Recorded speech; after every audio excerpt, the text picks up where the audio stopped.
We've just gone live. I'm not sure anyone's there yet. But anyway, hi, Mum. So I'm reading my book, Thriving at Nature's Pace with my mum. It's a new approach to climate change. And so we're on chapter 10, Some Experiences. And we were talking about that earlier. And we're talking about how a place like Kenya is very different from the UK. You basically there's only like 2 people per square kilometer in Kenya, and that's like 250.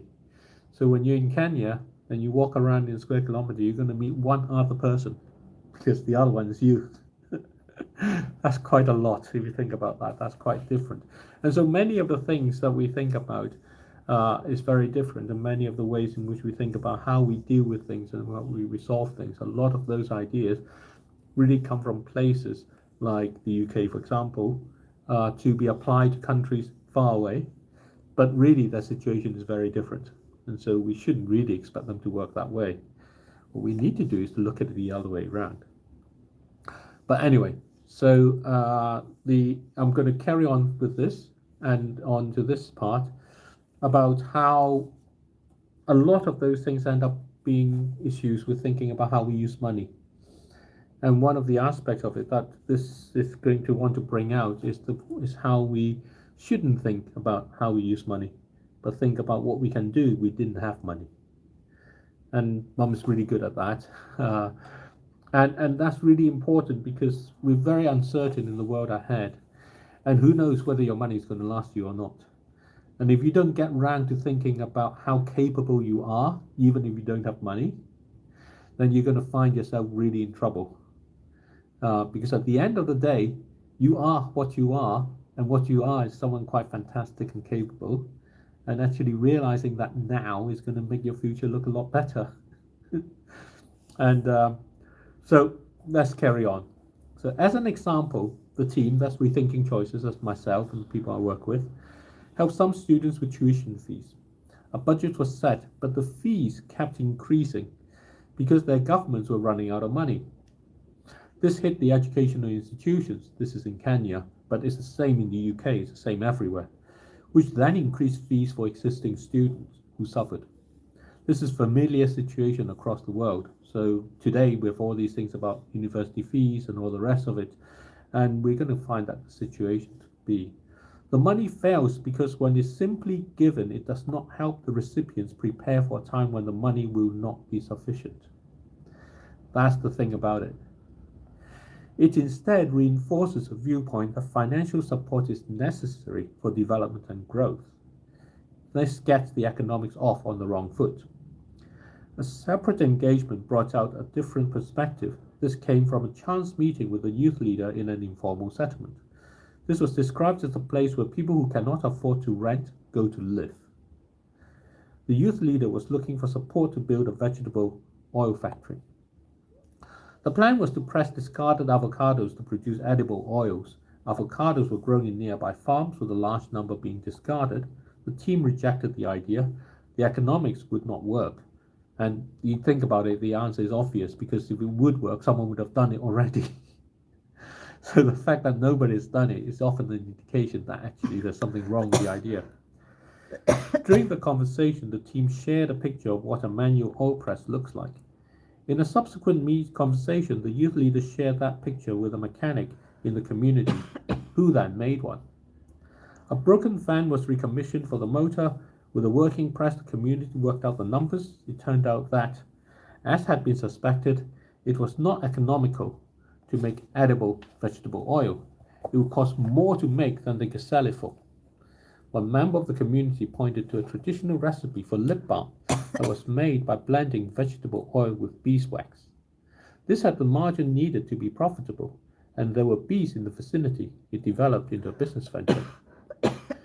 Along the way, there were a number of occasions where the community asked for money to overcome a hurdle. Each time, the author and the team at Rethinking Choices refused, and each time it led to a different approach coming about. The product became a lip balm. Marketing happened by word of mouth in the marketplace. The lack of money made it possible for resources that were already present to be recognized and used. You okay, Mum? Just not okay.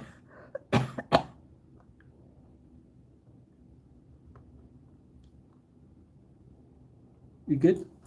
Yeah. The business drew in youth and elderly from the community. The scale was small. There were a number of licensing costs that the team helped with. In today's world, there are always some costs that will need money to overcome. At the height of the success of the lip balm venture, the people in the community began to find their voice. They started to speak up for themselves on other matters. The youth were proud that they had a venture to their name. It was economic empowerment, and it was emergent. The experience with the oil press demonstrated how a picture filled a gap in the knowledge, and filling the gap in knowledge gave the community the power to grow. Here, the growth is through the resources that they already had. They were able to use those to create, and that is growth at nature's pace.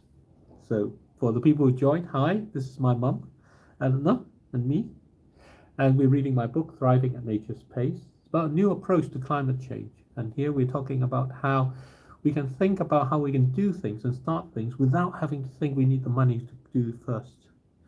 So this takes the story back to the students. Students pick up knowledge as they learn. When they complete their studies, they become professionals. In many situations, the communities they come from cannot afford to hire the services of professionals, and professionals are equally often overqualified for many of the services people genuinely need. This identifies a gap. The knowledge that students learn covers the spectrum of knowledge that can fill the gap, and doing so can provide students with the income they themselves need.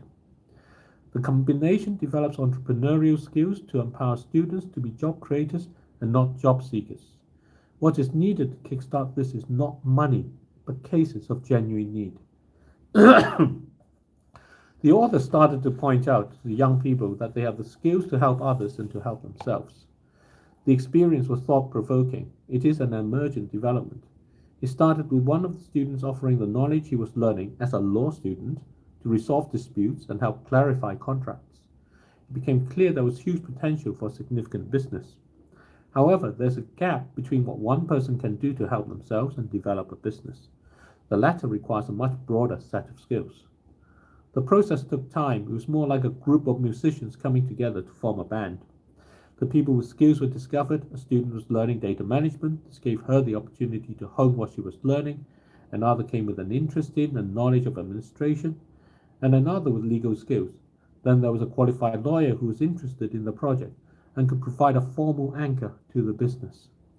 As the group came together, it became clear that there were real potential for a lasting business to emerge. The development at the time of writing is still in progress. The team provided support with business advice with the intention of becoming partners. The experience is like observing a band forming and looking for its first gig. This is not the usual approach to build a business, and nor is it the typical approach to promote development and sustainability goals.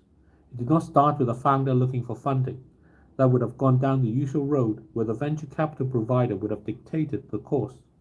They would have controlled the path to ensure the investment was successful. This approach created more than a business, it created community.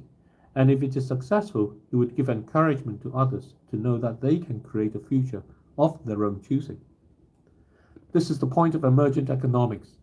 At a time when the modern economy is under threat from climate change, emergent economics daringly challenges the received wisdom of how businesses have to function and how growth has to come about. This mimics nature in recognizing the strength is in diverse interactions. Another group of students will come up with a distinctly different offering. They will each address in their own way how they work together to thrive. That will make the communities they serve richer. That is how economics can develop at nature's pace. So there you go. That's the end of that pause for there. So, Mum, what do you think? It's very like you. And what do you do? I think that's why I like it. Mum is very emergent. She always looks at what's around, what you can do with it, and how you can interact with others along, and how it doesn't have to cost you anything, and you can still achieve a lot. So thank you very much. I'm reading my book, Thriving at Nature's Pace, with my mum, Eleanor. Yeah. It's a new approach to climate change. Please recommend it, and check out the whole playlist. Okay, bye-bye. Bye.